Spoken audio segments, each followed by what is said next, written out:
County commissioners have voted to move forward with the plan for a 3,000-bed ICE detention facility off Highway 301 in Starke at the so-called Douglas building. That's where we find our Zach Wilcox joining us live. And Zach, that facility would be just outside of downtown Starke. Yeah, Jeannie, I figured I'd show you here. You got the Douglas warehouse behind me, or at least the front gate for it, and I wanted to show you just how close it is to some of the shops, particularly this produce market that is right next to it, which gave us an opportunity, now that we've had this vote last night, to talk with some shoppers about the idea of filling this building that has been empty for so long with what would be a lot of activity.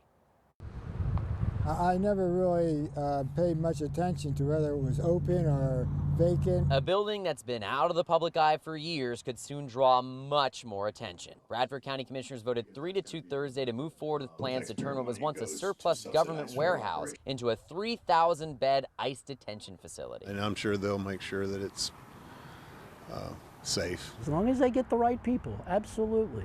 And they go through the right process. My objection is the location. Bradford County Commissioner Carolyn Spooner voted against the initial plan, proposing an area about 15 miles outside of Starke could be a better fit. I'm more concerned about the health and the well-being and the safety of the people who live near. And because of its proximity to the residential area, to our businesses. Spooner says a detention facility wasn't what she had in mind for the space when the county gained ownership of the warehouse a few years ago. While it's being occupied by ICE, we will receive no revenue from leasing it. The only benefit is how the building will be left for our use. Bradford County Sheriff Gordon Smith told county leaders the detention facility would create about 1,200 jobs. Spooner is hoping, at the very least, the initial vote to move forward will make people aware so they can express how they feel about it before anything is finalized. Most of the residents in the area had no idea about that, and so I think we owe it to our residents to be transparent. Nearby shoppers we talked with made one thing clear. ICE facility or not, it won't keep them from grabbing their produce. I don't think they would put the worst of the worst there. I wouldn't be any more concerned about it than if it was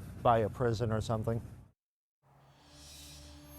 So Spooner emphasized this isn't a done deal at this point. Right now it's going to go to ICE for their consideration of the property and how it would fit for their operation. Then it would go back to the county commission for a final vote where she's hoping folks will have the opportunity to weigh in on their perspectives.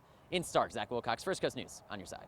Zach, thank you. Right now, there are 2 ICE detention facilities in our area. In Florida, the Baker County Detention Center in McClenny, dubbed Deportation Depot by Governor DeSantis. In Georgia, there is an ICE detention processing center in Folkestone.